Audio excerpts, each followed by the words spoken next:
Hey guys, welcome to another episode of Eating While Broke. I'm your host, Colleen Witt, here with special guest Kountry Wayne, actor, writer, producer, director, entrepreneur, comedian, best-selling author, father.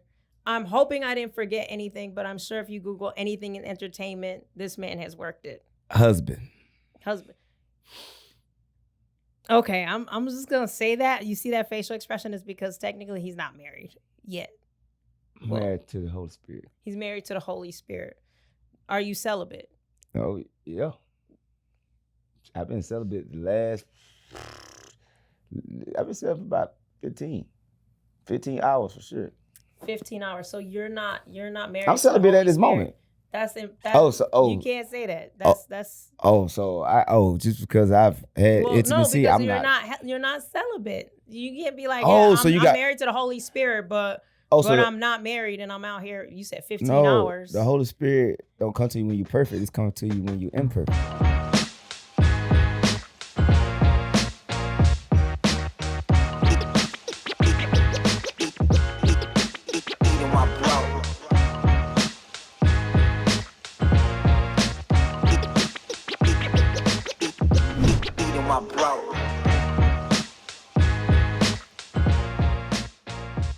But now that I have you in the building for the second time, which I do appreciate you taking time out of your schedule. I know I give you a hard time, even though we've only met like twice, but I truly appreciate your time. I really appreciate you too. And I ain't gonna lie, every time I come here, it's good energy, man. I like your setup. This is genius to be eating while broke and reminiscing the way you tell the stories. It's amazing, man. Yeah, well, your story is going to be really inspiring for people because your story is unique and you've been through a lot. So I'm excited for everyone else to know what I've learned about you outside of the jokes and the diva ways you have. But go ahead and tell us what you're going to have us eating today. Oh, well, it's pork and beans and hot dogs for the second time. Will be almost the third time at this point. Third time. I already started it and stopped it a lot, but that used to happen in the hood a lot. So, because, my mama would be outside, she hear noise. Hey, she got to stop, slide the pot. So, it's the pork and beans and hot dogs, as you can see. It's the vegan version. The vegan version. Well, the hot dogs are definitely vegan. The beans is in question. I got a vegetarian baked beans because honestly, I looked everywhere for vegan baked beans and I couldn't find it. Except for so if you guys see this or you hear about it on social media, reach out if you can find the vegan baked beans that don't exist. Yeah, you got to go to Trader Joe's, Whole Foods. Can't go to Walmart. You do realize that everyone Googled it and it did not say it was in Trader Joe's. Yeah, everyone Googled it. They Googled it, but not I. Okay, well, after this episode, we will Google it and we'll know. But take me back to what was going on during the era of baked beans and hot dogs. Man, it was going on story that relates to a lot of people's stories. Grew up, no money, stayed in the projects, Boston homes. Like Butler homes was later in life. But Boston homes, projects in Marietta, then being in Midland, Georgia. Pork and beans and hot dogs was a main dish deal that my mom used to cook all week. Now, when people eat the same dish consistently, like ramen or baked beans, they usually switch it up a bit, but you kept yours pretty generic. Is that because that was the best you guys could do as far as switching it up? Yeah, she used to try to switch it up. Like, got hot dogs today, guys. Hot dogs and tater tots. And then next, it's a new meal, pork and beans and hot dog. All right. Yay. Next day, cut up hey, mama. It's enough hot dogs, but hot dogs and pork and beans, she used to mix it up a lot. Now, is that because of the budget or was it your mom wasn't that much into cooking? She cooked when we got our stamps, food stamps. After food stamps, that first 9 days, oh my God, you thought we were rich.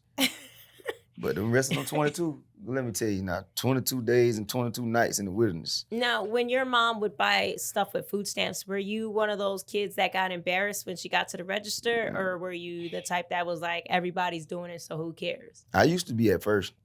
Embarrassed? After so long, I kind of was like stunting with it. I was like, we got it.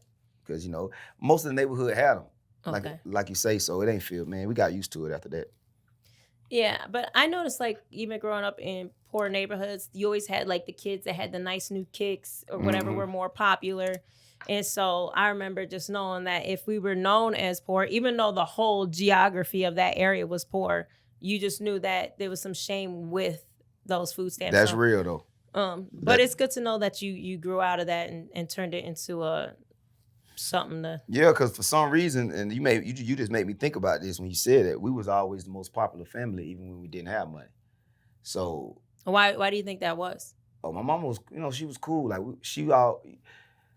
we always was like, our family was like the entertainers. So all the kids want to come to our house. My mama was very entertaining. She knew how to put parties together. So we were like the fun people. So we was always popular. Okay. Me and my whole family. Okay, so when you went to school, they weren't worried about if you were wearing the right Yeah, kicks. Yeah, they was worried, but I was so good at talking back and joining people, they left me alone. I get personal. Like that's why comedians you don't never hear nobody online really say my name because they kind of know that about. So like if they were making fun of you being poor, you would just hit them back with. I'm gonna hit them back with. Cause God gave me little stuff that I be thankful for, like straight teeth. So it was a lot of buck teeth children around there. So I was like, okay. don't do it. That's good. I ain't got no money, but my fingernails are clean. That's good that you had that confidence. I know when I got made fun of, I definitely would just I just didn't like being in school with the bullying. But yeah, that's good. That's good. I like to hear I ain't play no games. But I didn't know I was a comedian then. But my words used to cut people hard, man. To this day, that's why I do not, John. I don't go online talk about other celebrities because I'm so good at it, it'll get personal. Really? Oh yeah. Even people celebrities who met me behind closed doors, they kind of tell people like, well, speaking of talking crap, can I just say that I've noticed that you're holding that hot dog over that pan with no oil in it? Oh yeah, because I figured out, sometimes when the hot dog is this slick, the oil is an option because I don't want the hot dog to be sliding out of your hand. But wait, there's no fat in there. Huh? There's no fat, but it still got a oil base. You got to know how to cook to do this. Usually when I give feedback, guests burn their dish, but I'm trying to not give too much feedback. I'm learning. Yeah, we got to learn. You got to watch and learn. Got to listen. That's a strength. That's a strength from a woman. A woman is the best listener. We can't listen like y'all. So you got to do your strength. I heard guys listen to solve problems, and women, we just want to be heard. Nah, people don't know because if they knew, they would do. We wouldn't still be searching. So we don't know. We just know what need to be, and what need to be is what it is. So women are way better listeners than us because we have ego.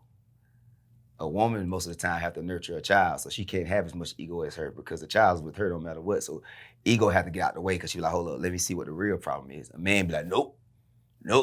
So that's y'all gift. And our gift is provide and protecting. And anytime we slack on our main thing, that's when our value started to lessen. Okay, I can see that. Taking notes, ladies. I'm charging for that game.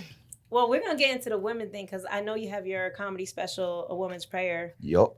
Which you guys should check out if you haven't already on Netflix. But before we get into your game and your knowledge, I want you to still take me back to this time when your mom was making this food and you and how many siblings you said? Man, it was two. It was three. It was me and two siblings. So me and my two older sisters. Yeah, it was us. Okay, you were the only guy. And then your mom, she passed while you were... Yeah, she passed when I was 11. I had just turned 11. She transitioned on December the 14th, and my birthday was December the 9th. Wait, your birthday or hers? Mine. Oh. Yeah, she got sick on my birthday. Just curious, like, how did you handle that as a child? Like, what was your head thinking? Oh, man, it felt like the world had ended. When she left, I couldn't believe it. And every song that came on the radio felt like it was singing about her. It was that Deborah Cox song, How Did You Get Here? I was thinking that the angels was like, heaven, like, you don't supposed to be here yet. So I took everything personal. But the day of her funeral, I remember a strength came over me. I looked at everybody and I started to make myself laugh like I used to do her. So that's how I handle it. I always handle it through comedy. I always I made myself laugh, and I used to make her laugh, even when we used to go through stuff. I used to make my mama laugh so much without even trying. So I started to find comedy and joy in everything. So that's how I handled it. And I didn't cry. That's my last time ever crying. I was at her funeral, and I was crying because this is when I learned that a man can't cry. I don't care what they say, because once a woman see a man cry, I don't care what they say. In the back of their mind, they think they weak. I was crying, and the girl that was in the same grade as me, 5th grade, her name Ashley Williams, I was in the front row crying at the funeral, and she was looking at me because she couldn't believe Mr. Talking Junk on the playground crying. I was crying, and I looked at her. I sucked my tears up, and I ain't cried since that day. So I handled it through comedy. Well, sometimes you could also say that maybe like that moment was so much trauma that it like there was a protection, because I find it hard to believe you haven't cried since then. I only cry good things. Like I cried when Deion Sanders hugged his son. Like you'll really like. Yeah, I cry about positive things. Okay, but nothing sad. Nothing sad. I ain't cried about nothing since. Okay. Nothing can make me cry. Okay, that's good to know. So, all right. So your mom passes. What happens to you and your siblings? Oh, my grandma came. Mm-hmm. My grandma came for sure from Florida, and she took my sisters in. She wanted me to stay, but I moved with my dad and his girlfriend. I moved with my dad and his girlfriend, Wilhelmina. Shout out to Wilhelmina, who took very good care of me. But my daddy messed around and cheated on her for a girl that couldn't cook noodles. And Wilhelmina used to cook all kind of meals and everything, but she took me in. What was your dad's feelings about your mom passing? I'm gonna put a little oil in here, cause if you don't mind me asking. You say how my dad felt? Like, what was his feeling? Like, what was that talk like between you and him with your mom passing? Like, what was that talk? Put some oil in here. Oh, that talk. He the one came in there and told me. He didn't want to tell me. He was like, your beans done. He didn't want to tell me. He was like, son. He came in there, and he was like, I was like, Daddy, you talked to Mama today? You heard anything about Mama? He said, yeah, I talked to Mr. John, which was my grandma's husband at the time. I said, what did the doctor say? So my mama had already passed all day, but I didn't know. And he was like, they say she ain't make it, son. And then he bust out crying, I bust out crying. So I think he felt a lot of guilt after that. You start thinking about what you could have did different and all that, because when she say she was sick, he could have took her to Augusta. She went to because she went to the hospital the days before the stroke. She told him she had a nerve. She told him her head was hurting. She went to our hometown, with small hometown, 3,000 people. They told her that that's a nerve in your neck. She came home and took that. She said, ain't no nerve, something wrong with my head. But he left when she was sick. Oh, like he saw her that day? Yeah, he was at the house the first day she was sick. But hindsight. Yeah, he like, man, she's sick. Sometimes people sick. Mm-hmm. You don't want to be around them. But she was sicker than what she was putting on. So he cried and you cried. He cried and I cried, but we cried. Okay. And then he took you to live with him. Yeah, I stayed there. So how long were you with them for? That was December. I stayed all the way to the end of the year. But when I came back that summer, he was gone. What do you mean gone? I couldn't find him. Wait, so you went to December, and then where'd you go for that year after that summer? I went to my cousin's house in Atlanta. Okay. I went, you know what I'm saying? So but where's your sisters? You're not meeting up with them? Or no, they was up there too. We used to go to Atlanta every summer. Oh, okay. But they were still also staying with your grandma? Yep. In Atlanta too? No, in Millen. We used to go to Atlanta we back in Millen at this point. Okay. My mom died when we was in Millen. But yeah. Okay. So then what happens? You come back, he's gone. You don't know where he is? You can't pick up the phone to find him? That was 5th grade. I ain't see him again until 8th grade. What were you weren't wondering what happened to him? Shoot, he was running. Was that like normal in your town, or like how are you dealing with it? Nah, his name skipped. Oh. So he always skipped town on you. Okay. So you were at this point, you're used to your dad being in and out. Yeah. But he disappeared. He was good. He was the best hide and seek player. He needed a trophy. Okay, so who is like taking care of you full time? Like, who do you have to look up to? I'm back with my grandma at this point. I moved back with her and my sisters. Okay. So she's mentoring you. Like who's looking out for you? Mentoring. Oh man, at this point it's me and the Holy Spirit. I had to raise myself. Okay, but then what age did you start having children? I started having them at a teen, like 15, 16, but them kids ain't make it. The first ones. Okay. Okay, so you're going She through had, high my school. baby mama had a miscarriage. Yeah, I was assuming that. Mm-hmm. Okay, so you start having kids, you're in high school. At what point do you start thinking about entertainment or comedy? Entertainment. I kind of knew I was gonna be in entertainment early, but not as a job though. I still wasn't thinking. I was trying every once in a while. I knew I could rap. According to your book, I think it showed that you were starting in comedy and club promotions. Yeah, no, it was. Comedy didn't start till I was 27. Okay. It was a club. It was a club promotion. So before that, you were doing what to make ends meet? I was selling them things. He was a hustler. Yeah. Okay. So you're hustling. Now I read your book. It seemed like you were definitely destined to get out of hustling. Like as much as you got in, you were focused on getting out. Of course. I didn't like it. I ain't one of the ones that wanted to do it. Okay. And you weren't flashy with it either. Nah, man. You just wanted to get out. I stayed fresh, you know what I'm saying? Everybody knew I had money, but I did that kind of to promote my parties. So I was really low key. Okay. I'm low key now. Same person. You're low key, but you definitely got like a diva in you. You think so? I mean, we done checked with your whole team. I mean, they being hella kind to you, but I mean, when things aren't being said, you could see like what's being said. But it keeps everybody on their P's and Q's. Yeah. I just check on me like everybody should check on themselves. I wouldn't say you're a diva. I would say that you have standards, and I like that. I respect that. Yeah, when you don't been low, you get tired of being low. You just want to be high. Yeah. Well, I haven't experienced the other side yet. I'm still on this side, so I'm thankful. I'm like this all day now. I'm real detailed because I had to become detailed because my mom left me at a young age. So I had to pick up, because a woman is detailed. When you got a mother, your mom gonna check the details in your life. The father handled the main things. But with my mom being gone, I had to learn to be my own self-checker. Okay. So I'm like a mom. I'm just a caretaker for everybody. When did you get into your walk with God officially? Officially, man, like really went to him. I knew of him when I was young, at 6. I talked to God. But when I was 2012, I was 25 years old, going on 26, and I picked up that Bible, and I ain't put it down ever since. I read the Bible 8 times. I'm on my night trip. Every time I finish, I start back over, read a page a day, and go all the way through it.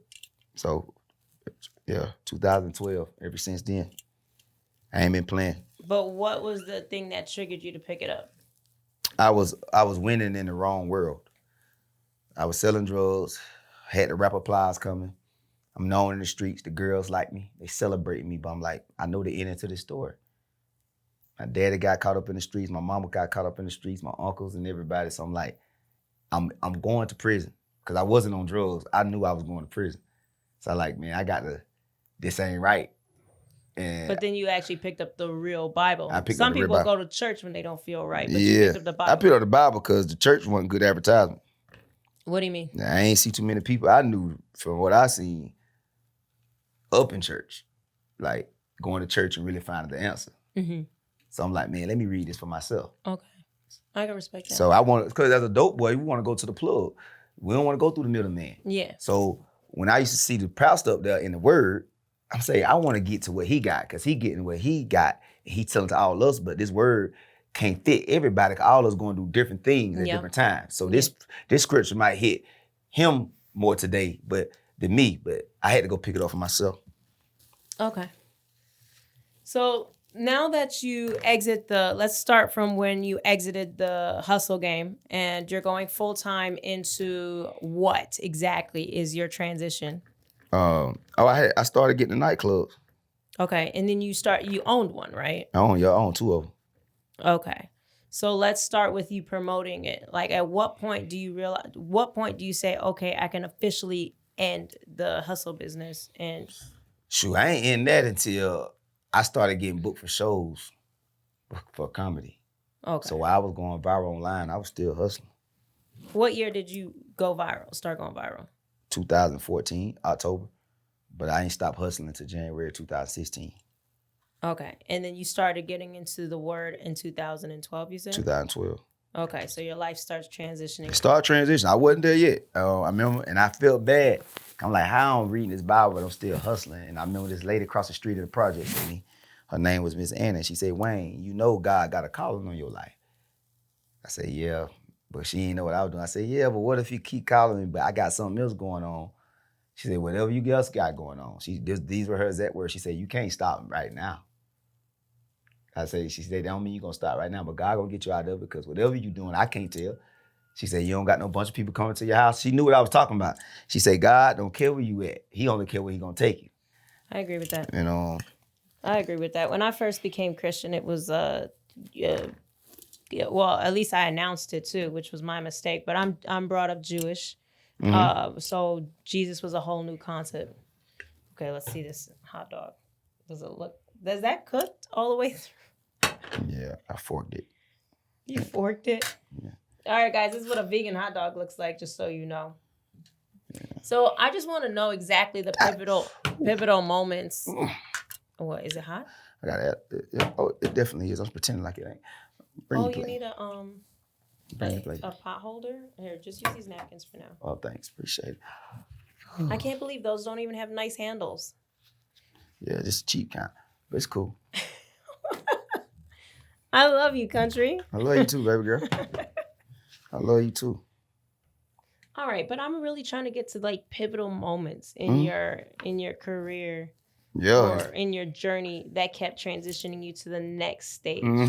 So I feel like I'm pulling it out of you, but I kind of wish you would just kind of tell me your story. Yeah, the story, well, 2012, I picked up the Bible. I was still hustling. 2014, I went viral with the comedy.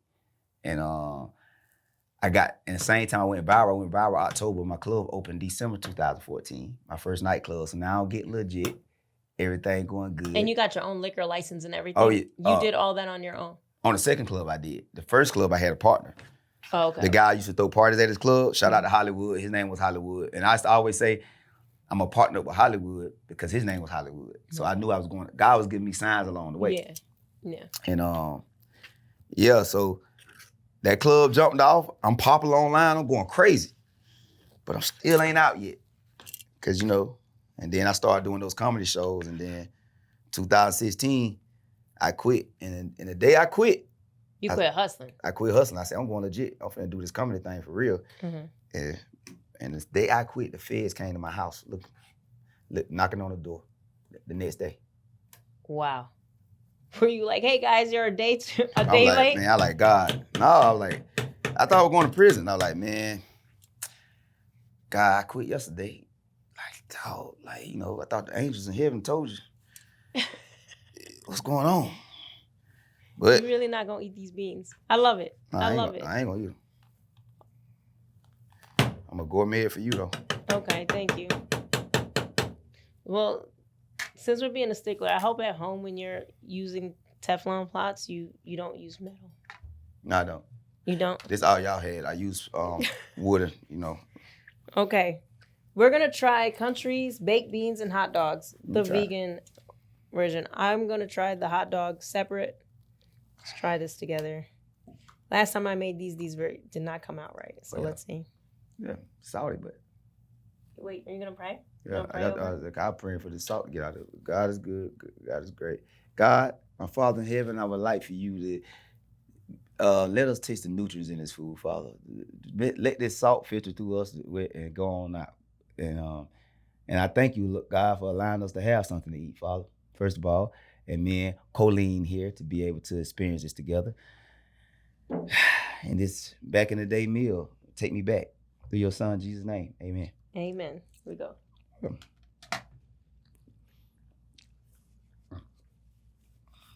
Okay. You made it a little better than mine. Mm-hmm. But I'm still good on vegan hot dogs. Still good on vegan hot dogs? I'm good. If I never eat a vegan hot dog again, I'm straight. It just disappeared quick. It's the texture. Yeah. I told Katie back there, I was like, Katie, yeah, them hot dogs they're not for me. I want to switch to vegan. I wish there was a way I can do it where it tastes like the restaurants in LA. You just got to start living. Eat to live and not living to eat. Our taste buds are trained. So if you get off food for a minute, matter of fact, when you tell your brain you serious about it, it changes your taste buds for you. Yeah. Because you could trick everybody but your mind. Because the only way you trick your mind is through a substance. That's why only people could trick their mind is when they do a drug.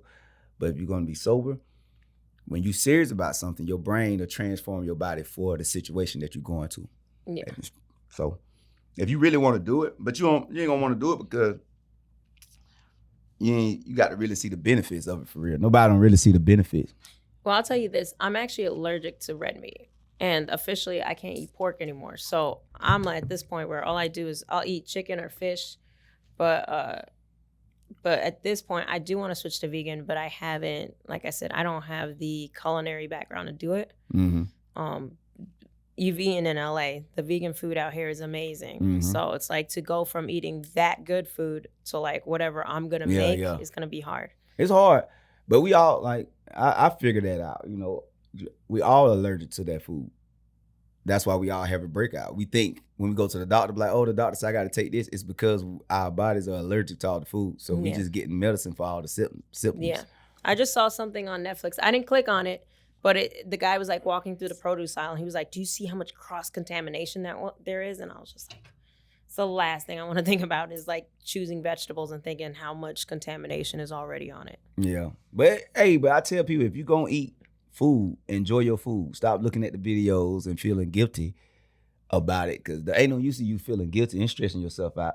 If you're gonna eat it, you might as well enjoy it. I like knowing the truth though. Well, but I feel you. I'm just ain't one of them vegans. Vegans be trying to tell everybody. I'm like, bro, I just live it.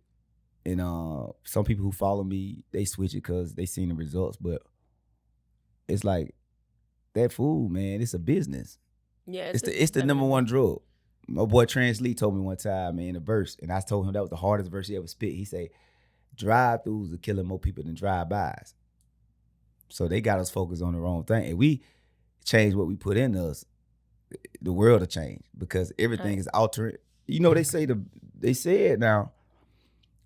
whatever food you eat, you get the characteristic of the animal. That's why most people got anxiety because they eat chicken, because the chicken always looking. A chicken always thinking something coming to get it. Like, oh, boy, it's a black person finna come around here and tip me up. And then a pig is greedy. So when you eat pork, you never get enough of nothing. I want to get this much out this deal. I want to do this. You never stop because a pig never stops. Okay, and then when you eat vegan, what happens to you? You become a plant because you ain't got the energy. See, a plant, vegan is like smoking weed. Okay. Weed is a plant. It really... You get less energy. They say you get more energy. No, you don't have time for the BS because when you eat a lot of that food, they got so many steroids and stuff, you have energy, too much energy. Yeah. So it's like giving a child $100 and sending them to go into the candy store. But when a vegan, you become more like a plant. You be kind of cool and vibing because you like, I ain't got all the energy to be talking all day and what you talking about. Like, you be chilling. Well, I just hope I have the same swagger when I do make this official transition. But it's going to be, I want to learn more on how to cook basics. You're going to do it. It's going to come to you. Yeah, we'll see. Because I love butter.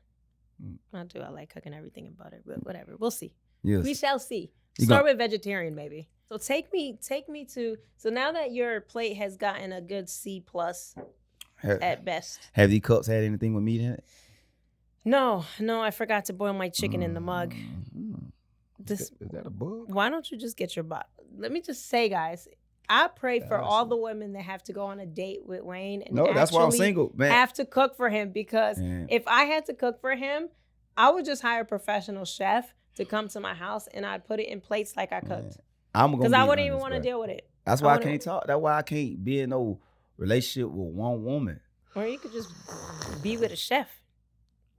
I thought that was the plan. I tried to find a chef. Like, I ain't gonna lie, every vegan chef I've been looking at, I be like trying to get them a chance for real. I don't care how they look sometimes. I be like, man, I ain't gonna lie, I do want a woman Cause when two people eat two different ways, it's hard to take away the date in life. How you figure? Because what we gonna go on dates? When you going if you eat two different ways and you eat vegan and I eat meat, we could just go eat vegan. But you ain't gonna enjoy it like me. I enjoy vegan in LA. I don't know how it is when everywhere. I'm eating no cauliflower wings, you over there. Nah, I'll just get lasagna or something. Yeah. They have good vegan food. But you ain't gonna enjoy it like me though. So you don't know that. I know for sure. But I mean, thank God I'm not on the dating block of Wayne, because I would hate to get that. Deal with that. I'm a good man to date. I'm your type. We're gonna stay on track this time. Okay. I'm asking, am I your type though? Are you my type? I don't know. It takes a lot to be my type. What is it? I'd say like my type has evolved. The more Amy and I have talked about this. But you know, it ain't no another man like me in the world. I know people gonna be offended by this, but I'm starting to speak more. I'm getting older and I ain't got time to make people feel better. Ain't no man like Wayne in the world. That's how I feel about myself. Yeah. Yeah. So, well, I'm just saying. I'm just letting you know. That's the truth though. Okay. But you say that, but then you say you're also like need multiple women and all that. No, I didn't say I need multiple women. You just said that you need a different woman that could cook different. I'm a comedian. Okay. So now that we've tried your dish and it's decent, ladies, just in case you want him to cook for you, it's decent, okay? I ain't cooking for you anyway, but go ahead. He'll cook for somebody special. She gonna get some grits and eggs. Well, no eggs. No, I got vegan eggs.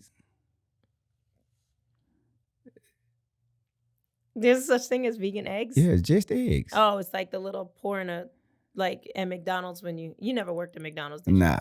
Okay, yeah, they have it in a carton and you. Okay. Mm-hmm. Fake eggs. Got it. Yeah. I'm sure it's great. Yeah, it's great. Okay, so take me back. So your mom has now passed. Mom passed. Your father has now disappeared. You're back at home with your grandma, and she's raising you guys. I'm just recapping. So at this point, you are hustling. Mm-hmm. And God is now in your spirit, and you're more knowledgeable of God because you are reading the Bible now. Mm-hmm. And now the feds have just shown up at your door a day after you quit. And what is going on through your mind? At this point, I'm good. I finally made it because I was legit. You know, me and my daddy was hustling together. So they came. I thought they was looking for me, but they was actually looking for him. Your dad? My dad. So they got my dad. And I told him we good. So I had started doing the comedy thing, and now I'm legit. So now I finally feel like I broke the family curse. Which was what, the hustling in the family? Yeah, the drugs. All my family either did drugs, sold drugs. Everybody went to prison. So I broke the curse of finally finding something legit that was successful. And I feel like I could change my family life. So it was the comedy. So I was on my journey of being legit, and I felt brand new. Okay. What was the initial thing that sparked you into comedy? Like, what was that thing that said, okay, I'm going to go out and try this? I seen everybody doing it on Vine. I seen DC Young Fly. And to be honest, I seen DC Young Fly one day in Atlanta. He was coming up, and I was promoting parties back home. Mm-hmm. So I was like, man, I want to pay you to come to a party. And I remember some girls seeing DC walking up, and they was like, you know who that is? And I had a pocket full of money. They like, that's DC Young Fly. And it was Emmanuel Hudson. And I'm like, man, hold up, man. These girls looking at comedians? Mm-hmm. I'm like, so I knew the era of being the guy with the money and the swag was getting, the comedians was starting to get, I was like, oh man, I could do that easier than anything. You're hilarious. So it was the girls. Girls. Girl, yeah. Yo, blit. See, women always been my weakness, but they always been my strength. Because God say, I'll take care of you on your weakness. That's why I tell everybody, just do your strength. Don't worry about your weakness, because God gonna help you in that area.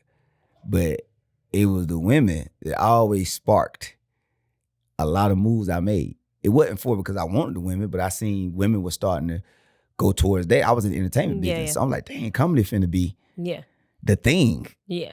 But now the comedy on Vine was different than so I always say that influencers are a different type of comedian than actual comics. Mm-hmm. Because a lot of the influencers, different from the way you tape your stuff, is they do a lot of edit. Mm-hmm. So they edit, it's a 6-second clip. That was a very hard accomplishment for that type of comedy. But if you take those same influencers, with the exception of DC, because DC is a definite raw talent, with the exception of that, and you take those same guys, you put them on stage, they can't hold as hard. Everybody can't do that stage. So instead of looking at what DC was doing online, you said, all right, I see him in person and he's doing stand-up comedy. So He wasn't even stand-up. I was just finna do online. Oh, you were trying to do online too? I wasn't doing it yet, but that's what sparked me to go do it online. Okay. But, we just went back a little bit to 2014. Okay. What sparked me to get into it. But what started me to do stand-up, that's what the fans kept asking for.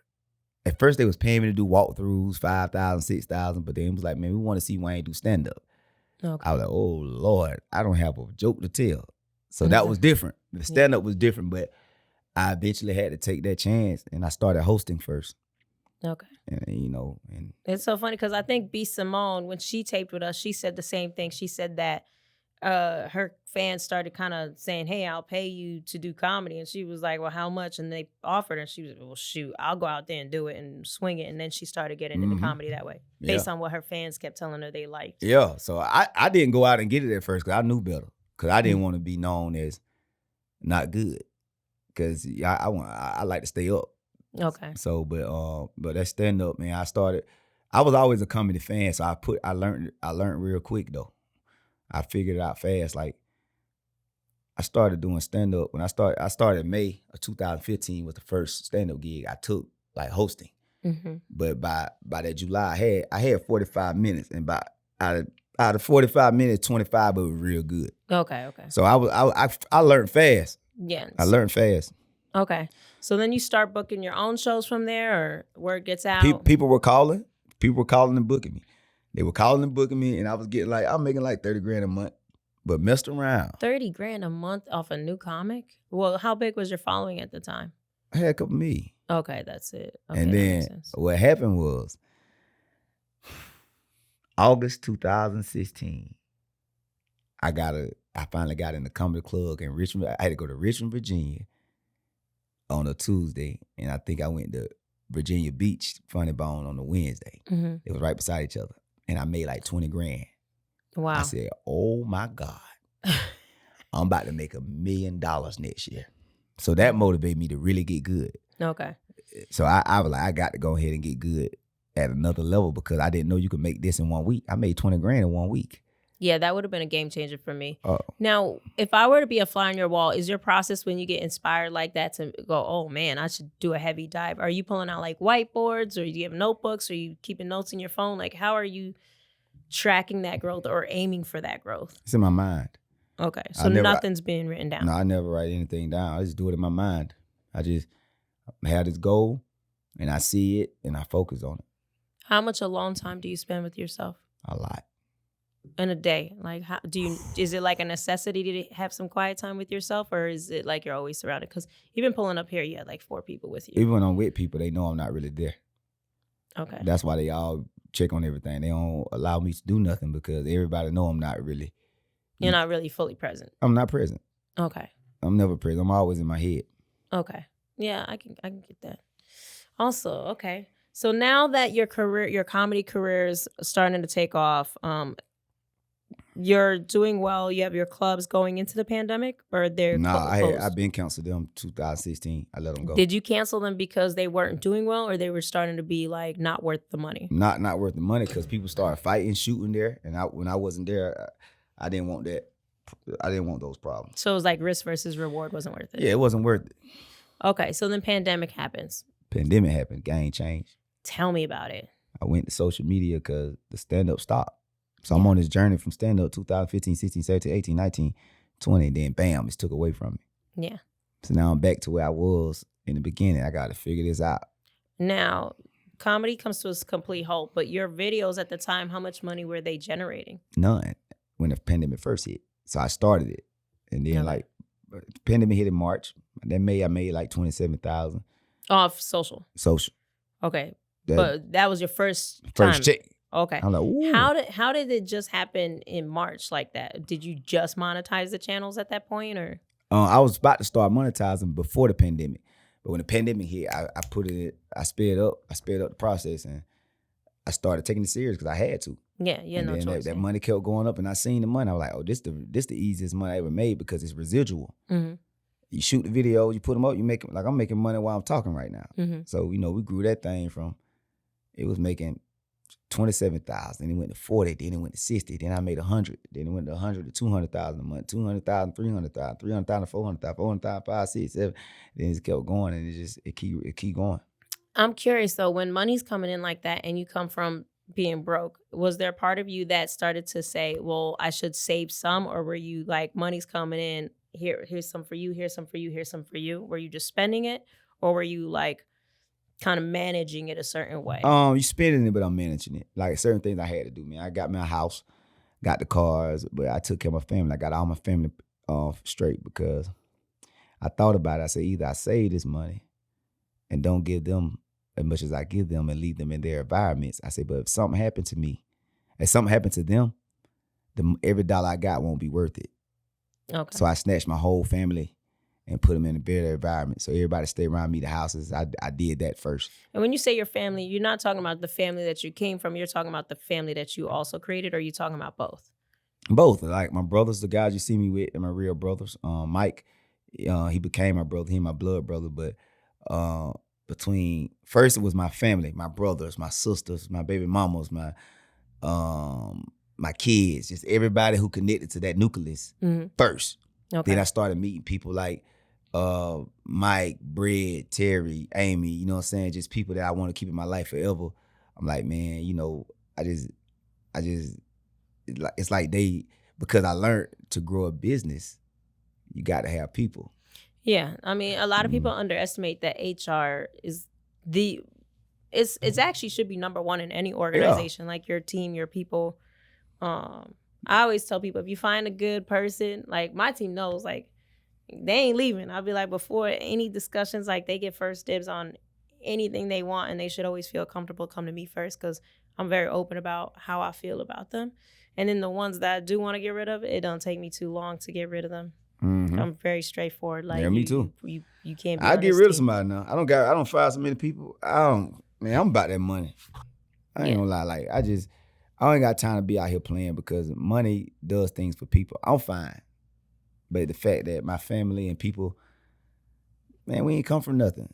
So to give them that experience here in this life, hey, man, I just enjoy it. Yeah, well, you've done a good job managing the money and managing your growth. So take me closer to the Netflix special and what that deal, like, how did that deal come about? Man, that deal came about. We was in talks, but it can't. You know, they finally reached back out and said we'll do it, and I couldn't really discuss the deal. I remember my lawyer telling me this. He said the deal they gave me, they don't really want me to take it because they was doing new situations, and so, but for me, I knew that Netflix special was gonna take me to a whole nother level, because I knew nobody ain't think an internet comic can really stand on that stage and joke for joke for joke for joke for joke. So I was just like, this what the game been waiting on, because they've been waiting on us. The comedy game been waiting on one of us, the internet people, to blow. Because it's like somebody else could shoot a special, film it, but if it ain't me, DC Young Fly, Drewski, Desi Banks, they want Carlos, they want us. So it's like being with a man. Like if you with a man, right? You want another man treat you better than the man you love. You want the man you love to be the one. Exactly. So I already knew if I get to this special, I'm gonna shock the game, because nobody don't know I can do it. Yeah. And I knew, oh Lord, I just knew that was the most move I was proud of. That I ain't mind spending extra money, get the Fantasia song and spend it. I didn't care. Because, you were really in the details with that. Oh, I spent bread. Okay, I like that. I didn't care what they get. I spent money on, little things I wanted, because I knew this was gonna be. I knew what it was gonna do. Well, I don't want to backtrack, but I did kind of skip over, and I do want to backtrack now. When it came to the book, how long did it take you to put that book together? Oh my God, a couple years. But were you working on it since what date, though? Because it came out what year were we in? It came out this year. Yeah, this year. But I've been working on it since 20. I got that book deal, and we started working on it 2020. So they approached you to write a book, or were you already secretly? My agency told me, I'm gonna write a book. They say put together. We had to write the chapters sample, and stuff. the sample, the synopsis, and all that. You know what the book was gonna be about. Okay. So I paid a writer. We got together and did that, And then we ran out and pitched it. And we pitched it and I got a book situation fast. Okay. But then we had to go back and write the book. That's a long process. Okay, but did you sit around and actually write it out, or did you sit down with I a talked writer? it out and she typed it out. Oh, okay. So I typed, me and her talk for so many, me and me, I'm like friends now. We talk so much. I probably never write a book again. You know what though? I will say this though. When you read the book, it does read like that. You and I like your book. I'm gonna say that. Yeah. I wasn't really a big fan of Kevin Hart's book because I just couldn't stand the way they wrote it. Mhm. Like some books, it's like that. It felt like he was talking to me a little too much. And I was like, man, I wish y'all would have just put a little bit more of a writer's touch. But on your book, it's a good balance. Mm-hmm. I like it. Yeah. I mean, you give women a lot of credit, so it's hard not to not women, like that. Man, book. we ain't nothing without women. Y'all everything. Right? So when you saw the edits on the Netflix special, were you by yourself when you watched it, or who were you with when you saw the final edits? I was by myself. Okay, so you did watch it 1st by yourself. And what was your immediate thoughts? The Were you critical? Yeah, I was trying to be critical. I was like, man, they need to show the audience because they were laughing so loud. I was like, I don't want them to think there's no laugh track. You're hilarious. I was like, you know what I'm saying? But I just knew. I said, man, this finna change the game. So then who was the next person you sent it out to after you saw it? I was showing it to everybody that was around me. My brothers, and they were seeing clips. I think Mike seen it. My agency seen it. Everybody seen it, but they were there at the show. So we all knew anyway. Yeah. We all was like, okay. My whole team knew. It's like, suppose somebody hit another level, the team know before the other. We like, bro, and the world just didn't know. Like, ain't nobody finna beat me in this comedy. Yeah. I never looked at nobody and they scared me in comedy. I don't look when I was rapping and I heard Young Thug rap. That it was that Pass Me the Hookah. He wrote the beat so good. I'm like, I don't want to be no rapper no more.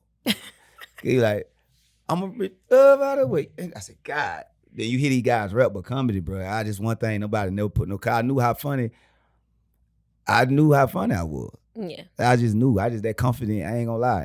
And people took it as arrogance. A lot of comedians like, I'm gonna make him earn it because I don't go to nobody, I don't ask nobody for nothing. There's few that reached out, you know what I'm saying? Shout out to Cedric Entertainer.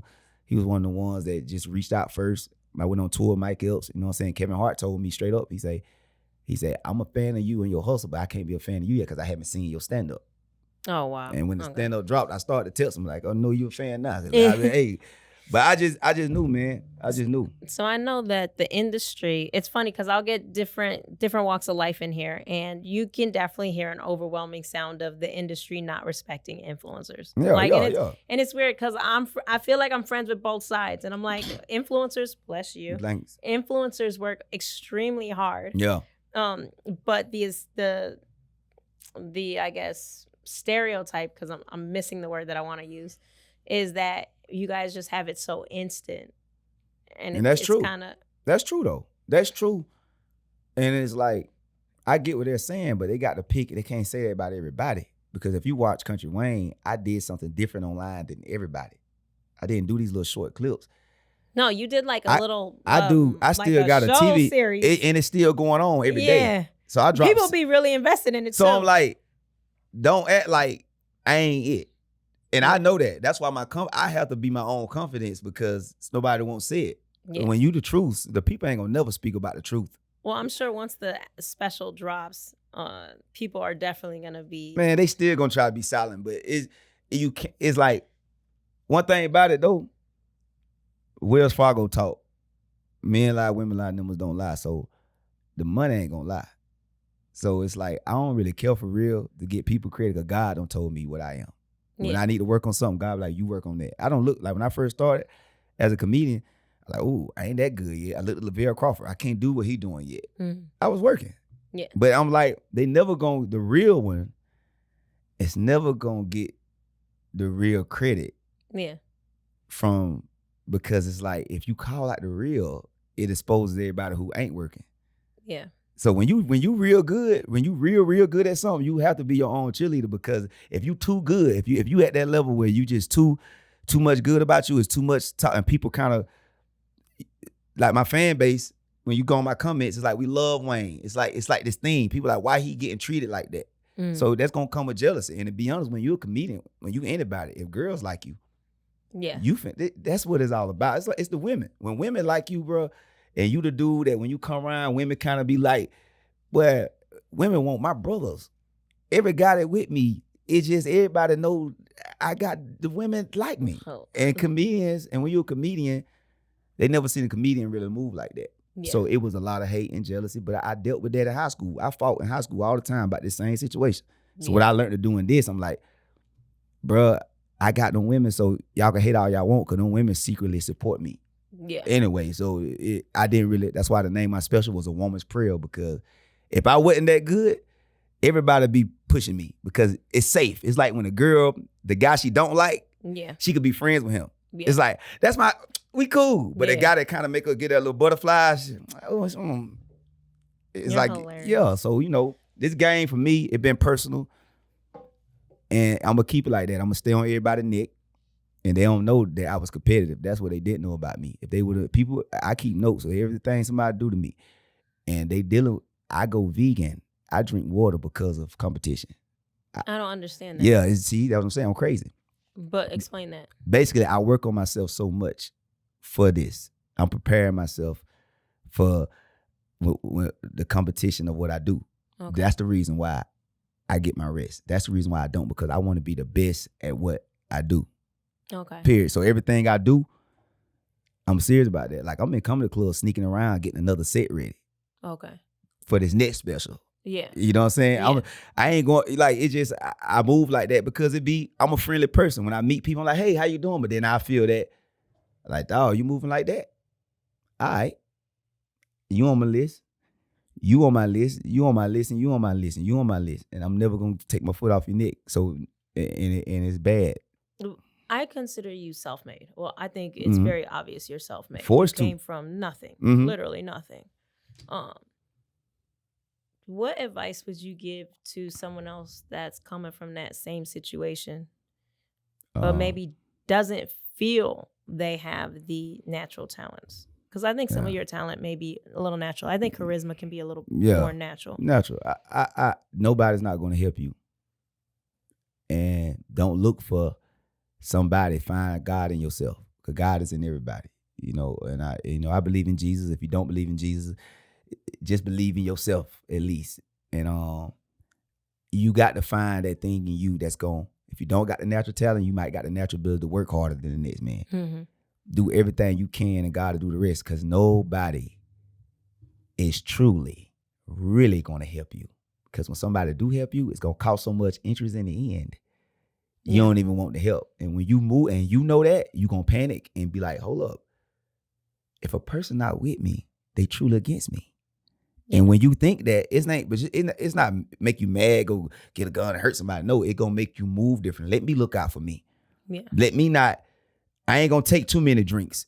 Let me get me some rest. Let me do everything I can control, because I can't get $1 million overnight all the time. I can't get $10 million. But no, let me set my boundaries. I know me. So, okay, I ain't finna get too deep in this relationship because I'm gonna like you too much and you gonna throw me off. Yeah. So you look out for yourself, because the devil could get in anybody. The devil could get in the people right around you, your children, your brother, your sister. But if you look out for you and be your best version of you, even if it get in them, it can't harm you, because you already looking out for you. So anybody who trying to come up, man, do the best you can in your circumstances. Yeah. Yep. And then one last thing, your success wasn't overnight. Nah. But it definitely appears to be overnight. What was like the hardest thing that you had to accomplish on this journey? The hardest thing was to keep going and keeping myself, to make my family like, okay, my day coming, because everybody was getting their day. Mm-hmm. All the influencers was getting their day because everybody, but I don't kiss no butt. So nobody ain't gonna help you if you're not, if you think you finna walk in here, and I feel them, I probably wouldn't help me either. Cause I walk in the room and I'm gonna speak, but I don't care who you are. Ain't nobody God. So yeah, but I think you have like a cool. I mean, I joke with you offline, but it's industry. But I definitely think you have that country side that is likable. I'm likable. Even if you're like a diva-ish, you have that country in you. Yeah, man. But that was the hardest thing, is stand up and every day, and it's like and motivate your own self. Like, I got this. Yeah, but you can't pinpoint a particular moment that brought you to to a pause, a soft pause. A soft pause? Even the pandemic. I mean, I'll tell you right now, the pandemic brought me to a screeching halt. I literally forgot that the rest of the world was going through it. I couldn't, because I got all them kids. So I could never pause. Because I every time I sit back, somebody needs something. So I just ain't never had that moment. I'm talking about a brief, like, there's a small chance I won't make it. I mean, every day I work and everything, there's still that, and it could just be me, there's still that small whisper that, you know, hey, maybe you're a little crazy for even continuing to keep trying. But I'm definitely like, I have the good side and the bad side. I have the good side that's like, keep going, and I have the bad side that's like, girl, when are you gonna quit? Nah. You know, but you don't ever have to feel no, I ain't never had that. That Holy Spirit is strong on you. I ain't never had that, because I knew, even if Jesus had told me I was in my spirit, and he don't brought too many things to pass. I'm like, I know I am. And I look at, in my industry, I look at people's skill level, and I'm like, yeah, it can't mess with me. I'm gonna get there. And so no, I ain't never had that moment. Okay. Well, maybe your spirit needs to rub off on me. But thank you so much for coming out your way again. Yeah. I really appreciate it. Like, more than you know. I know I really do. I appreciate you too, man. You got a great spirit, and I just want you to continue being who you are. And God see you, man. God see you. It's gonna be people look over you because you got a spirit like that. The devil run this world, but God see you, and He got a position for you. He see what you're doing, and when He touch it, He say yes one time. The devil say yes all day, but his yeses don't mean nothing. Yeah, I appreciate it. Someone told me that Eating While Broke. So Eating While Broke is technically a positive podcast, but someone said that, you know, the other podcasts out in the world are like The Baby, and I'm like, Common. Like, you know, Common's good for you, but The Baby's popping. Mm-hmm. So, you know, of course it can be frustrating to see like other podcasts just take off, and they're kind of like, stay grinding, you know, because I don't curse in my comedy, but I'm getting that bad. I go on tour with cursing comedians. Just stay your course. Yeah. And stay your course and watch. Yeah, watch. And one day you guys will see me cook a real vegan dish. Yeah. Well, that's what we're waiting on. That's what we're waiting on. I'll send you a little clip of it too. But thank you so much for taking your time out of your crazy schedule, flying all the way to LA to sit down with us and put us in your schedule. And I'm thankful you cooked for me this time. You're welcome. Thank you, guys. And to check Kountry Wayne out on the Netflix special. You can follow him on social media. Is there any other thing that I should know? You can get his book at Barnes & Noble. Yeah, we got a book. I can't promote nothing else. It's so funny. I've been trying to convince Wayne to do a podcast. So please, guys, slide into his DMs. I got some ideas, and, you know, I'm trying to see if, you know, he could just shoot a couple and like see what goes out there. But I think you'll be great at podcasting. Just one more thing. You already got the rest of your resume popping? Man, I got to give me some sleep, man.